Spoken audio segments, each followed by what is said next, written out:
پول بده تا پول بگیری. پول دادن اقدامی مهم در جهت به دست آوردن پول بیشتر در زندگی است. یعنی داری میگویی من کلی پول دارم. نباید تعجب کنی که ثروتمندترین افراد روی کره زمین بزرگترین نوع دوستان هم هستند.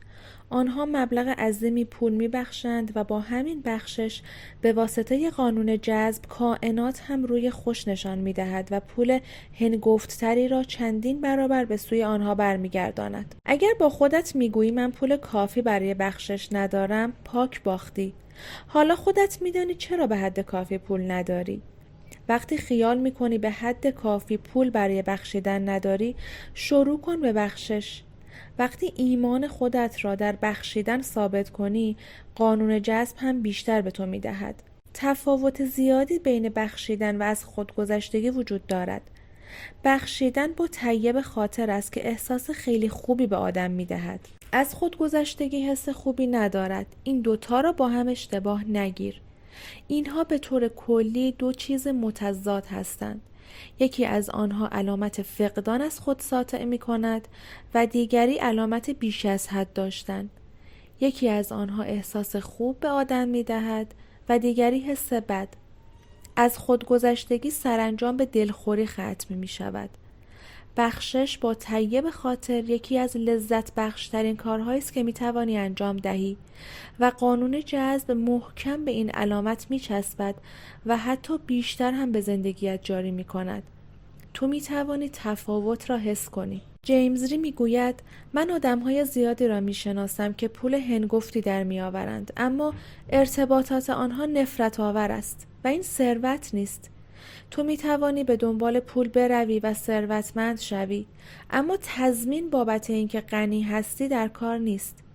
نمیخواهم بگویم که پول بخشی از ثروت نیست، مسلماً هست، اما فقط بخشی از آن است و از طرفی هم افراد زیادی را میشناسم که آدم‌های معنوی هستند اما همیشه دردمند و مغروزند. این هم ثروت نیست. زندگی یعنی وفور نعمت در هر زمینه‌ای.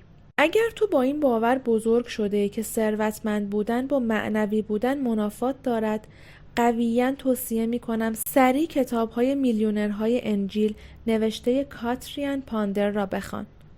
در این کتاب‌های شکوهمند کشف می‌کنی که ابراهیم، اسحاق، یعقوب، یوسف، موسی و مسیح فقط مربیانی کامیاب نبودند، بلکه با آن سبک‌های زندگی سطح بالا از بسیاری میلیونرهایی که امروزه میشناسی میلیونرتر بودند.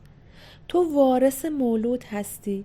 کامیابی حق مسلم توست و تویی که کلید وفور و نعمت‌های بیشتر در هر زمینه از زندگی را بیش از آنچه تصورش را بکنی در دست داری. تو لایق هر چیز خوبی که می‌خواهی هستی و عالم هم هر چیز خوبی که بخواهی به تو می‌دهد. اما فقط باید آن را به سوی زندگیت فرا بخوانی. حالا خودت از راز خبر داری. تو کلید را داری. کلید افکار و احساسات خودت است و تو در تمام طول عمرت این کلید را در دستت گرفته ای. در فرهنگ غرب عده زیادی از مردم برای رسیدن به موفقیت تلاش و تقلا می کنند. آنها خواستار خانه‌ای بزرگ و عالی، کسب و کار شخصی و تمام چیزهای ظاهری هستند. ولی ما به واسطه تحقیقاتمان متوجه شدیم که داشتن تمام چیزهای ظاهری الزاماً آنچه را ما واقعاً می‌خواهیم، یعنی خوشحالی و رضایت را تضمین نمی‌کند. بنابراین به استقبال این چیزهای ظاهری می‌رویم به امید اینکه خوشحالی را برای ما به ارمغان بیاورد. اما کار برعکس می‌شود.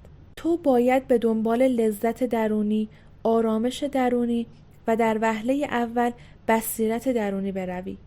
آن وقت است که تمام چیزهای ظاهری هم خودشان را نشان می‌دهند. آنچه تو می‌خواهی کاری درونی است. دنیای بیرونی دنیای تأثیر و نتیجه است که فقط ناشی از افکار است. افکار و فرکانس خودت را روی شادی تنظیم کن. احساس شادی و لذت را از درون خودت بتابان و آن را با تمام وجود به عالم منتقل کن. آن وقت است که تو بهشت برین را روی زمین تجربه می‌کنی. خلاصه های از راز: برای جذب پول روی ثروت تمرکز کن. با تمرکز بر فقدان غیر ممکن است که بتوانی پول بیشتری را وارد زندگیت کنی. استفاده از قوه تخیل و وانمود کردن به این که از قبل پولی را که می‌خواهی داری مفید است. بازی ثروتمند بودن کن. به این ترتیب حال و هوای بهتری راجع به پول پیدا می‌کنی.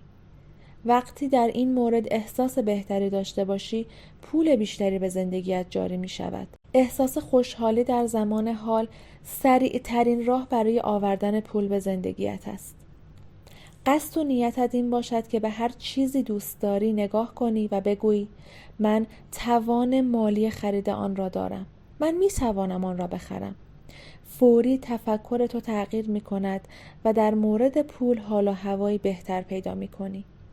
پول ببخش تا از قبال آن پول بیشتری به تو برسد. وقتی تو در مورد پول دست و دلباز باشی و با بخشیدن احساس خوبی پیدا کنی، در واقع میگویی من یک عالم پول دارم. سرازیر شدن چک ها را در صندوق پستیت مجسم کن. افکارت را روی ثروت تنظیم کن و درباره ثروت فکر کن.